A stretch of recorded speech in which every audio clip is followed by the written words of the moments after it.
DJM TV.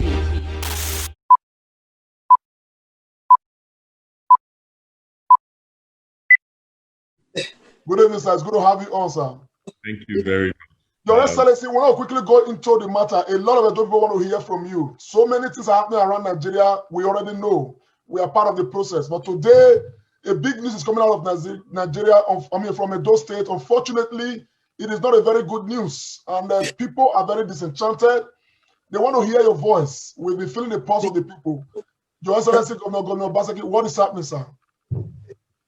Thank you very much. First, let me thank you, the Comrade Show, Loretta, and all of you hardworking brothers and sisters in the diaspora who have kept the dialogue going. I also want to use this opportunity to thank all the men and women of God who, in their wisdom and inspiration, have thought it wise that a program like this be set up, a day like this be set aside to pray for Edo State and continue to seek the intervention of God Almighty in our affairs. I'm sure you have been reading news clips from social media, developments in Nigeria since after the elections, which in all of you, there are no elections where all of you worked very hard to ensure we all came out successful. We've been dealing with this End SARS protest. This is protest by an array of young people against police brutality and police brutality. These demonstrations have been on for a couple of weeks, and the more you hear reports of what had actually transpired in terms of the way the SARS arm, or the Special Anti-Robbery Squad, as they call them, SARS, have conducted themselves and conducted businesses and abused people and their human rights.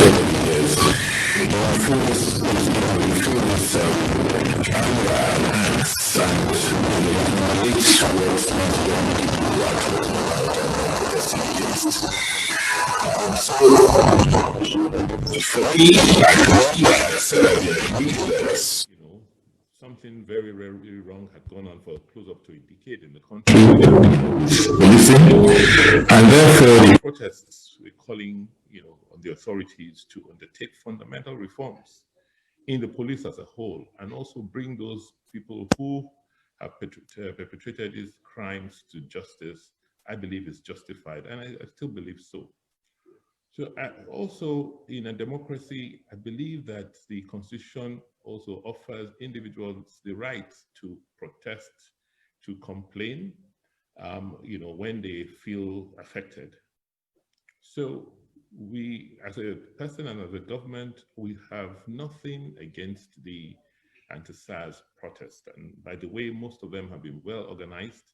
The ones in Benin have, the protesters have conducted themselves well. In fact, when they wrote to me a couple of weeks ago that they wanted to undertake a protest, I did ask the Commissioner for Police to provide them adequate security for them to conduct a peaceful protest. But as you are aware, the situation in Nigeria globally, and in Nigeria in particular, because of all the what I would say unclear policy measures we've undertaken over the last several decades, have now come home to roost. With COVID-19, where the bulk of, for the bulk of this year, people haven't worked, people haven't earned income, people haven't undertaken their normal economic activities, a lot of people have had to be laid off. You can imagine the social tension and stress which it has now created across the board, particularly in a state like Edo, where a lot of young people over the years have not been properly educated, and the economic policies have not created a growth of businesses of the private sector. So you have a large pool of unemployed and sometimes unemployable young men and women who, who out of no fault of theirs, need to be accommodated. And so with the anti-SARS protests going on, it then metamorphosed into other forms of protests. And some of them, unfortunately, were just not uncontrollable. It was on a short holiday. I had to come back, to Benin, when I realized that, the young men, some young men had hijacked the legitimate SARS protests and had, hoodlums had taken over the protests. They started setting up barricades, illegal barricades, harassing individuals, and just generally tending to make the state ungovernable. What was a bit worrying was that some of the rhetoric, some of the attitudes that we saw exhibited by those hoodlums were not totally dissimilar to some, the way they were talking and behaving during the electioneering, calling themselves lions and tigers. And so for us, it became an issue not of protest, but of law and order. And you will agree with me that if there's a breakdown of law and order, everybody suffers. And so we had to come in, I had to step in, imposed a 24-hour curfew in Edo State because things got out of control last Tuesday when these these hoodlums went into Benin prison and the Oko prison and released inmates, several of them on death row, several of them having committed a lot of heinous crimes. So you can imagine the danger that had been unleashed on our state. We had no choice but to try and bring things under control. Flew in, went to see the Inspector General of Police, went to see the Chief of Defense Staff to get more federal support. And with the 24-hour curfew, we were able to bring things under control. If you see the images of what happened in those prisons, it was quite devastating. I mean, so what have we done since then? We've tried to bring things under control. The Inspector General sent a Deputy Inspector General to Benin to work with me. On Wednesday, along with all the service chiefs, undertook tours around the city. I mean, for those of you who know Benin City, it took me 1.5 hours from 30 Circular Junction to the bypass on Sakoba Road because it had been taken over. It was like another country. And it took the intervention of all the security chiefs to try and restore order in Benin City. By Thursday night, we were fairly comfortable with, the order that was, was coming in. I mean, we were seeing. And I then decided to lift the curfews so that people could go about their economic activities. It was approaching a weekend and we didn't want people to suffer that much. On Friday evening, Friday, the curfew was relaxed, and which was yesterday, and we thought things had was coming back to normal. But as at last night, we started seeing a regroup of these hoodlums. And by the way, it's just not restricted to Edo State or Benin City. It had become a phenomenon across the country. It started in Lagos, where this, you saw the amount of devastation and carnage that took place in Lagos, where they just indiscriminately went in, burned down government properties and attacked private properties, attacked shopping malls, attacked warehouses, to just ransack and, and steal. So that phenomenon started to spread across the country.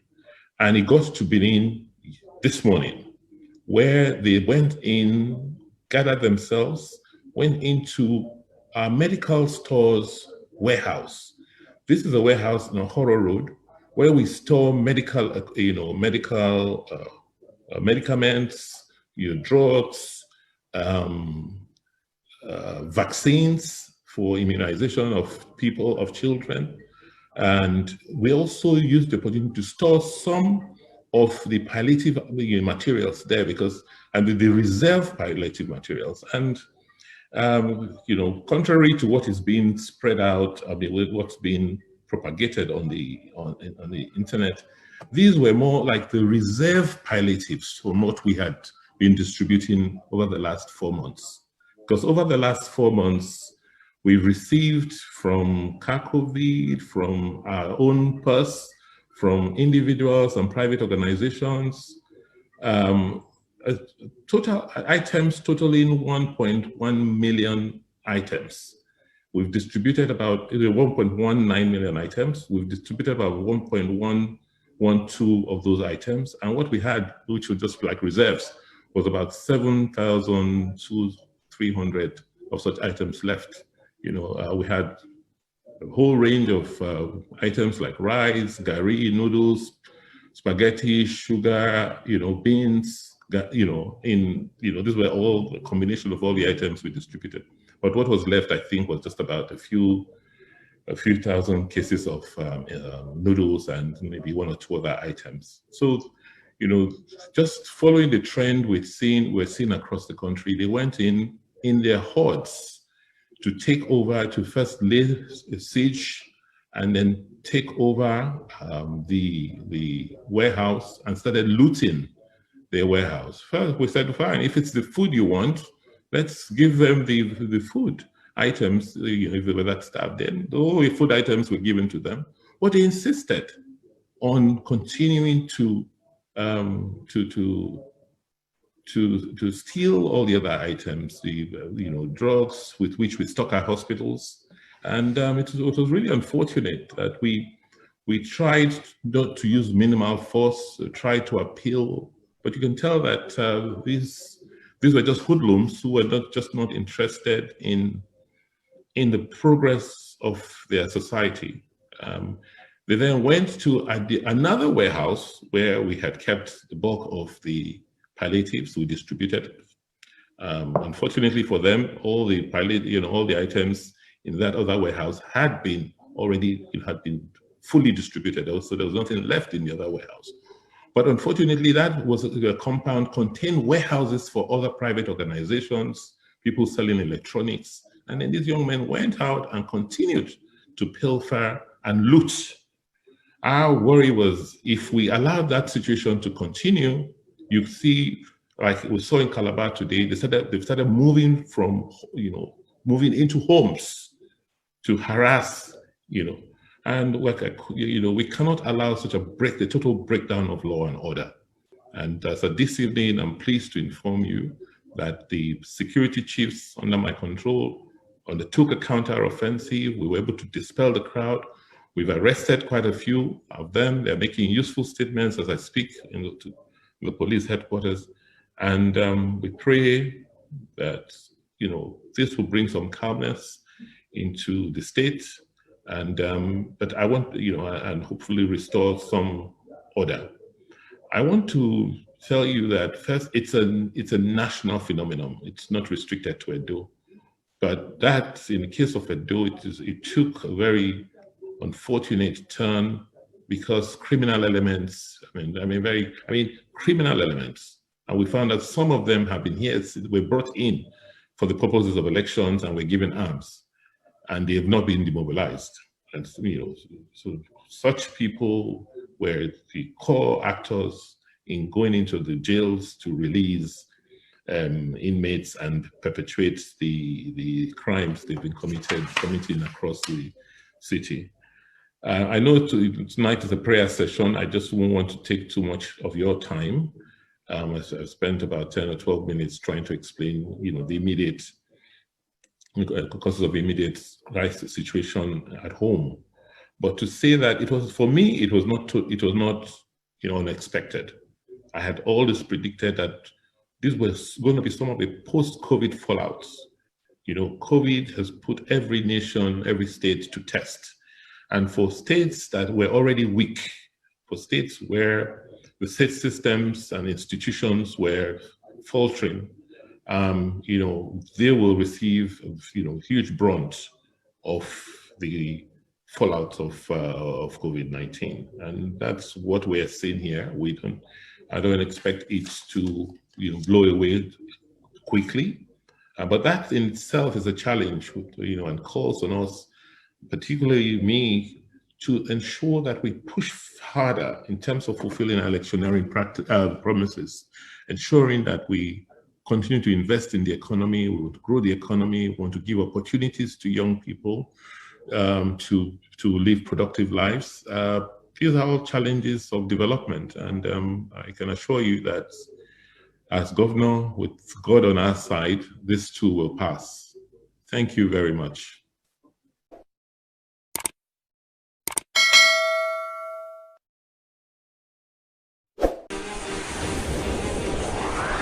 DJM TV. That's the news for the week. But before we go, we'd love to say a very big thank you to some of our supportive members: Arinze Agulolu, Favor Olamide, Ada Dollars Ville, GKH Foundation, Cheesy 1DK, Eve Dow TV, Anointed Lady TV, and others too numerous to mention. Please, if this is your first time of seeing our videos, do not forget to like and subscribe to our YouTube channel at DJM TV. Click on the notification bell so you receive videos from us as soon as they drop. Also, follow us on all our social media platforms. Also on our website www.djmtv.news, where we drop news 24 hours every day. I am Lawuru Favor. Thanks for watching. DJM TV.